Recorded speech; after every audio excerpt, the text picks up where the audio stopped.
Jadi begini, kebakaran hutan di Los Angeles, Amerika Serikat, sudah menghabiskan dana yang enggak main-main.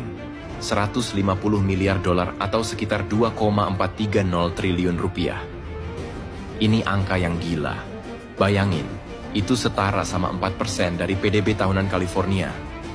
Kalau dihitung-hitung lagi, kerugian ini mencakup rumah-rumah yang terbakar, properti yang hangus, sampai toko-toko yang diasuransikan. Dan sekarang mari kita berpikir sejenak. Asuransi. Perusahaan asuransi ini mungkin bisa kolaps kalau harus mengganti semuanya sekaligus. Apalagi ini terjadi di negara yang konon katanya paling maju, paling kaya, paling siap untuk segala bencana. Tapi apa yang terjadi? Dua elemen sederhana, api dan angin, sudah cukup bikin kekacauan segede ini. Tapi tunggu dulu. Coba bandingkan dengan Gaza. Di sana, tiap hari ada rumah yang dihancurkan, toko yang diratakan, dan tanah yang diambil paksa. Tapi apakah ada kompensasi? Tidak ada. Jangan harap ada asuransi. Malah mereka yang dihukum. Kenapa? Karena mereka bukan Amerika Serikat. Karena mereka bukan negara kaya. Lihat ironi di sini. Los Angeles dilanda bencana. Dunia langsung berempati, bergegas menghitung kerugian, mengirim bantuan, dan mencari solusi. Tapi Gaza? Kalau Gaza dihancurkan oleh serangan udara, apa yang dunia lakukan? Kebanyakan diam. Kalau ada yang berbicara, nadanya sering menyalahkan. Bahkan warga yang jadi korban sering disebut ekstremis, seolah mereka yang salah karena lahir di sana. Kebakaran di Los Angeles disebut sebagai peringatan dari Tuhan. Tapi kalau di Gaza, kenapa nggak ada yang bilang itu juga peringatan? Bukankah kehancuran di Gaza juga akibat ulah manusia? Dunia pura-pura lupa bahwa mereka yang dihancurkan itu adalah manusia juga, sama seperti warga Los Angeles. Sekarang pikirkan ini. Kalau Amerika bisa minta bantuan miliaran dolar untuk memperbaiki Los Angeles, kenapa Gaza tidak bisa meminta bantuan serupa untuk membangun kembali rumah-rumah yang dihancurkan?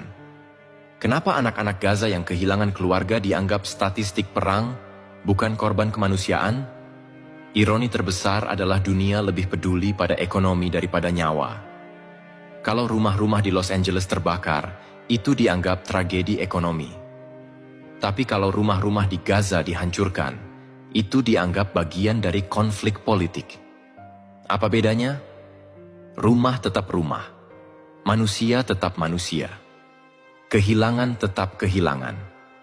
Mungkin sudah saatnya kita berhenti berpura-pura peduli pada tempat-tempat yang kita anggap penting, dan mulai benar-benar peduli pada manusia dimanapun mereka berada. Baik itu di Los Angeles, Gaza, atau tempat lain. Karena kalau dunia cuma berpihak pada yang kuat, pada yang kaya, apa artinya kemanusiaan? Apa artinya kita berbicara soal keadilan? Amerika Serikat, negara yang mengklaim dirinya sebagai simbol demokrasi, keadilan, dan kebebasan, tiba-tiba rapuh saat api menyapu Los Angeles. Infrastruktur mereka rusak, ekonomi mereka terguncang. Tapi, apa respons dunia? Semua berlomba-lomba memberikan bantuan, berempati, dan memuji kekuatan rakyat mereka untuk bangkit. Sementara itu, di Gaza, setiap kali bom jatuh, setiap kali anak-anak meregang nyawa, dunia melihatnya sebagai berita biasa. Normalisasi penderitaan. Itu yang terjadi. Gaza seperti diletakkan di sudut dunia, di mana tragedinya hanya jadi statistik, hanya jadi headline sebentar sebelum dilupakan. Dan mari kita pertanyakan satu hal lagi. Bagaimana dunia bisa menoleransi standar ganda ini? Los Angeles terbakar karena alam. Gaza dihancurkan karena kekerasan manusia. Tapi entah kenapa, simpati dunia lebih besar untuk kota yang rumahnya bisa diasuransikan, bukan untuk warga Gaza yang rumahnya bahkan tidak diakui. Di Los Angeles, orang-orang bicara tentang kerugian finansial. 150 miliar dolar, 2,430 triliun rupiah. Angka ini jadi headline di mana-mana. Tapi di Gaza, siapa yang menghitung kerugian? Rumah-rumah hancur, sekolah-sekolah jadi puing, jalan-jalan jadi lumpur. Tapi dunia hanya sibuk bicara soal deeskalasi atau gencatan senjata sementara. Seolah-olah itu cukup. Dan jangan lupa, Los Angeles akan bangkit kembali. Dengan uang, asuransi, dan sumber daya yang melimpah, kota itu akan berdiri lagi. Tapi Gaza, siapa yang akan membangun kembali rumah mereka? Siapa yang akan mengembalikan tanah mereka? Siapa yang akan memberikan mereka harapan? Dunia malah memberikan lebih banyak senjata kepada pihak yang menghancurkan mereka. Ini bukan soal memilih sisi. Ini soal moralitas. Kalau dunia bisa menggalang dana besar untuk kebakaran di Los Angeles, kenapa sulit sekali memberikan hal yang sama untuk Gaza? Apakah nyawa warga Gaza kurang berharga? Apakah tragedi mereka kurang pantas untuk mendapatkan perhatian? Ironi terbesar adalah, mereka yang hidup di Gaza tahu bahwa tidak ada yang akan menolong mereka. Mereka tahu bahwa dunia lebih sibuk menghitung kerugian dolar daripada menghitung nyawa yang hilang. Dan mereka tahu bahwa mereka sendirian, terjebak dalam konflik yang diciptakan oleh kekuatan besar yang lebih peduli pada geopolitik daripada kemanusiaan. Jadi mari kita berhenti berpura-pura. Kalau benar kita peduli pada kemanusiaan, maka Gaza pantas mendapatkan perhatian yang sama seperti Los Angeles. Kalau benar kita bicara soal keadilan, maka Gaza pantas untuk diperjuangkan, sama seperti kota-kota besar lain yang mengalami bencana.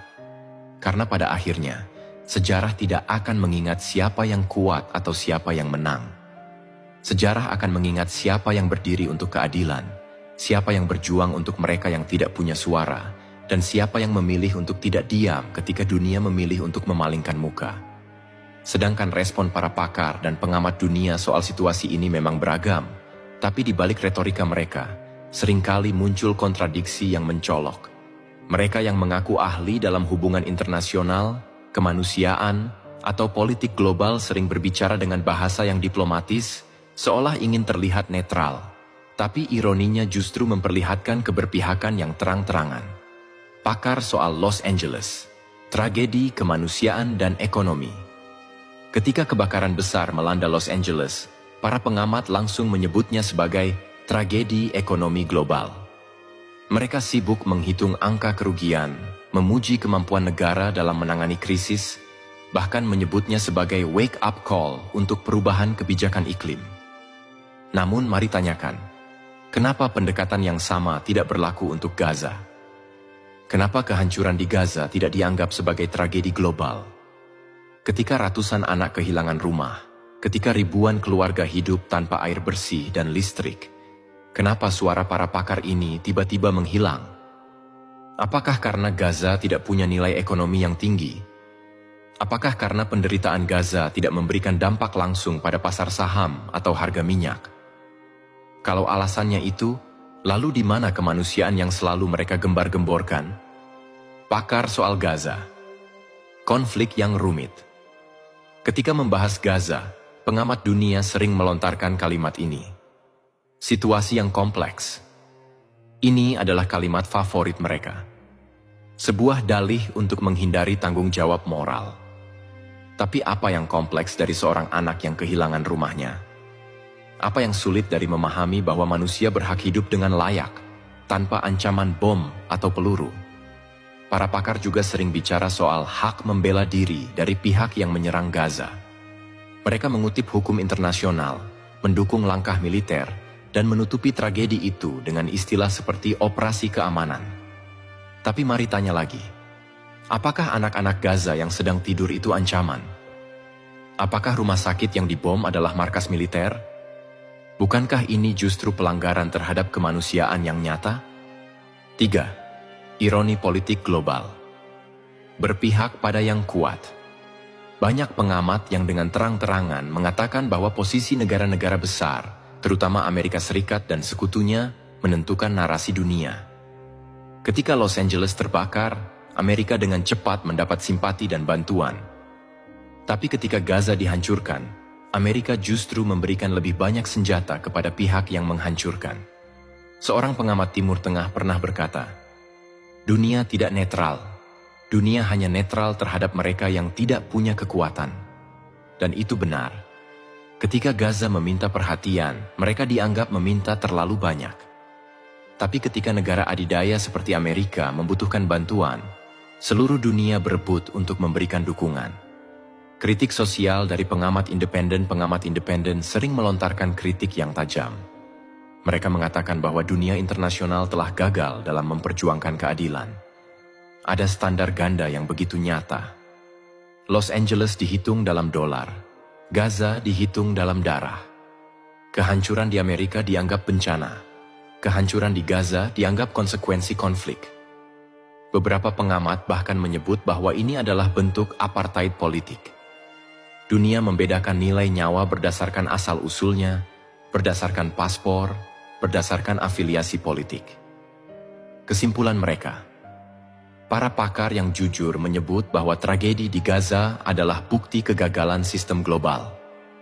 PBB lumpuh, hukum internasional hanya berlaku untuk yang lemah. Bahkan negara-negara yang mengaku peduli pada kemanusiaan lebih sering berpihak pada uang dan kekuasaan. Di satu sisi, kita mendengar bahwa Los Angeles akan segera bangkit. Kota itu akan menerima bantuan besar, infrastrukturnya akan dibangun ulang, dan asuransi akan mengganti kerugian. Tapi di sisi lain, Gaza tetap akan berada dalam kehancuran. Tidak ada bantuan, tidak ada harapan, dan dunia akan terus memalingkan muka. Inilah kenyataan pahit yang sering diabaikan oleh mereka yang seharusnya berdiri untuk keadilan. Gaza tidak kalah karena lemah. Gaza kalah karena dunia memilih untuk tidak peduli.